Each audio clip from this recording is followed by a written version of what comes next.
বৃষ্টি থেমেছে, কিন্তু পাহাড় এখনো নিঃশ্বাস নিচ্ছে। এই কুয়াশার ভেতর দাঁড়িয়ে আছে এক যুবক, অরণ্যদীপ। তার হাতে একটা মানচিত্র, আর মনে একটাই প্রশ্ন, সত্যটা কোথায়?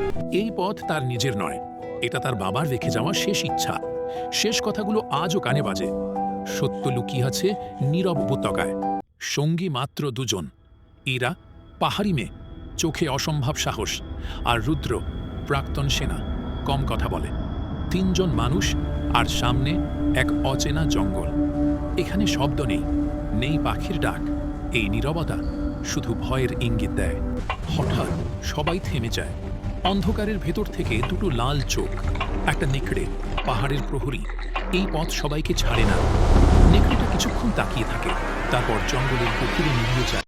3 দিনের যাত্রার পর তারা পৌঁছায় উপত্যকার মুখে। ভেতরে ঢুকতেই চারপাশে ঘন কুয়াশা, বাতাস ঠান্ডা, আর মনে অদ্ভুত ভয়। হঠাৎ মাটি কেঁপে ওঠে, পথ শুরু, বাতাস তীব্র। একটা ভুল পা মানেই শেষ, কিন্তু সাহসী হলো তাদের একমাত্র অস্ত্র। অরণ্যদ্বীপ মানচিত্র দেখে বুঝে যায় এটাই সেই জায়গা, নীরব উপত্যকা। এখানে বাতাসও কথা বলতে ভয় পায়। লোককথা সত্যি হলে ফেরার রাস্তা নেই। হঠাৎ মাটি কেঁপে ওঠে, পাহাড় ভেঙে পড়ে। পিছনের পথ শেষ, এখন সামনে এগোনো ছাড়া আর কোনো উপায় নেই। উপত্যকার মাঝখানে দাঁড়িয়ে আছে এক বিশাল পাথরের দরজা।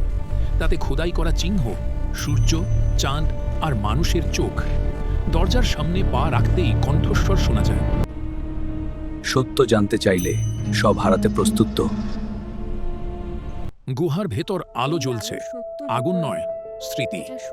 এই আলো সত্য লোকোয় না, এটা সত্য দেখায়।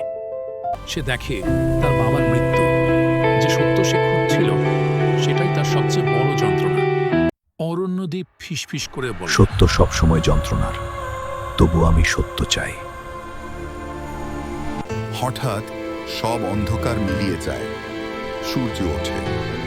উপত্যকা আর ভয়ঙ্কর নয়, কারণ যারা সত্য দেখেছে কারা বদলে গেছে।